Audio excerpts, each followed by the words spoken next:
If you was to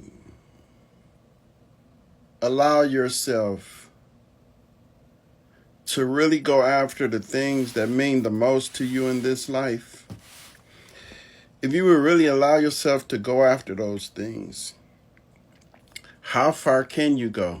Or how far could you go?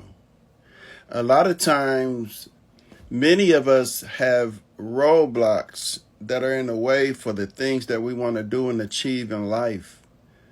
And most of the time, it's self-sabotage. Whether it be by fear, laziness, procrastination, resources, access, a mindset, the way you think. Now, I'm talking about people that have, and us folk that have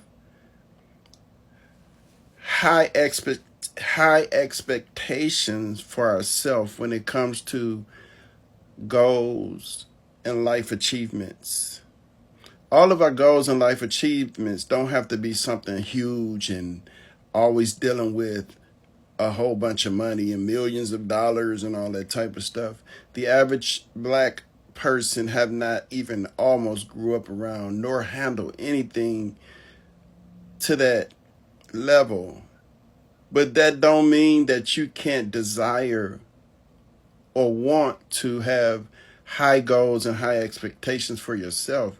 But what I do know is that your 20s and definitely your teens and your 20s is your mess up years. I call it your learning years, your growing pains.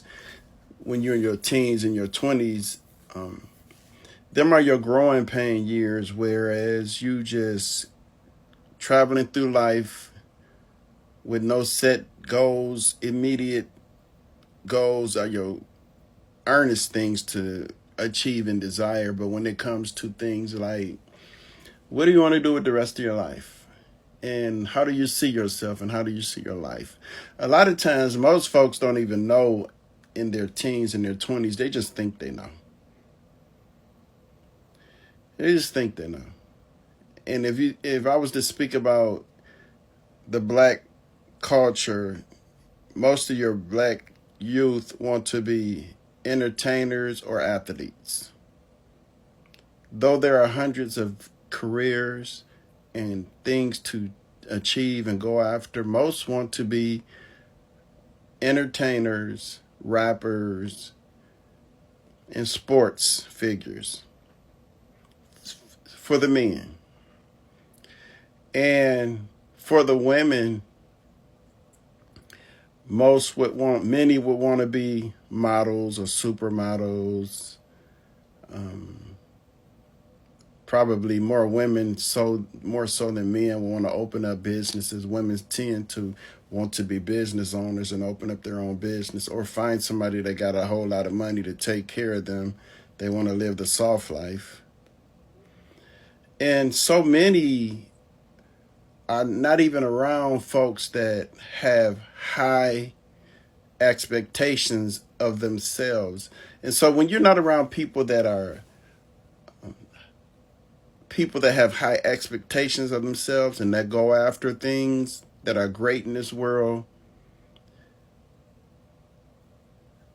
that are profitable and beneficial, when you're not around when you don't have exposure to things outside of your environment, it don't help to cause you to dream big. For the most part, if it's not already down on the inside, you're not going to really dream big.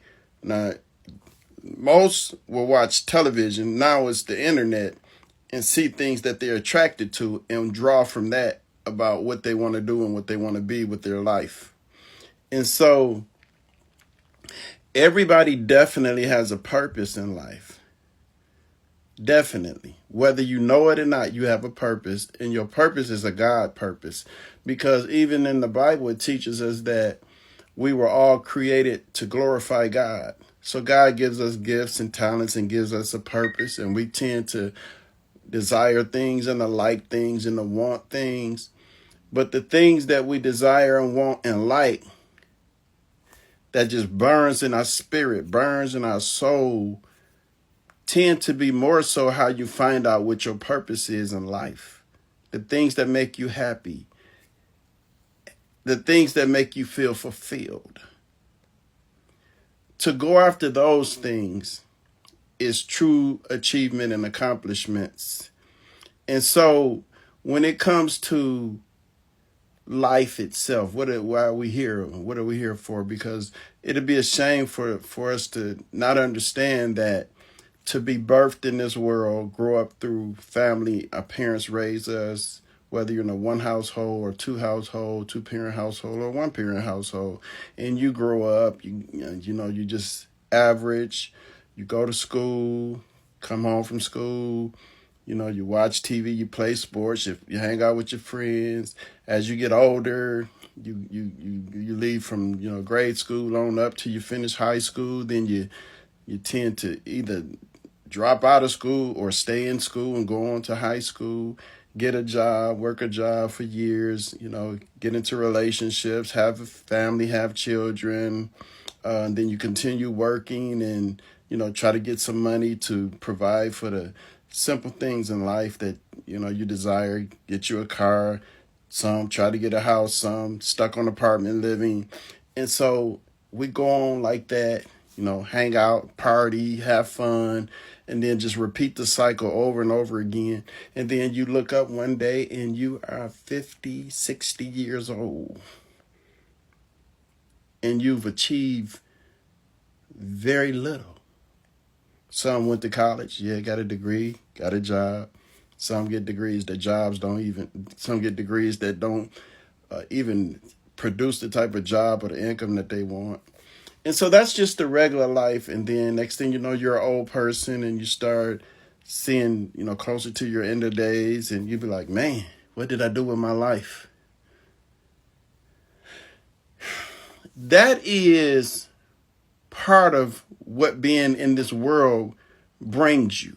Some make it to a ripe old age. Some don't even make it past 15. Some don't make it past 20 and 30. There's a lot of beautiful women that lose their lives through all type of situations before they even turn 30. Some before they turn 40. Some before they turn 20.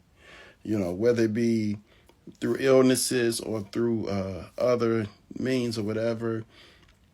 And, a lot of men lose their lives in the black community. We already know how men lose their lives. By a pew pew, that's violence, of course. But we have to find out, what do we want to do with our life? If you are in your 30s, you should have your ear open to everything that you can, listening to folks that are older than you and have been through something. And a lot of times people would tell you about life and why they not further ahead and the problems and mistakes they had in life. And you should be having open ear to learn. It'll help you later. If you are in your 40s, you should have gained or begun to gain some type of success in working towards future, working towards, I believe in being 20 years ahead, working towards things that you can benefit from having a life insurance plan, things you benefit from having money put away in retirement plans and 401ks and Roth IRAs and stuff like that. And so there's a lot of things that I want to discuss when it comes to being successful in this world and being successful in this life and having a purpose in this world where you can be like, I'm at the end of my days and life owes me nothing. I had a beautiful life and I made something of myself and it benefited me and it benefited others. And so I want to make a video talking further about this because this is very important and hopefully I can bring some wisdom and some help to those under the sound of my voice. I'll see you all on the next video. Later.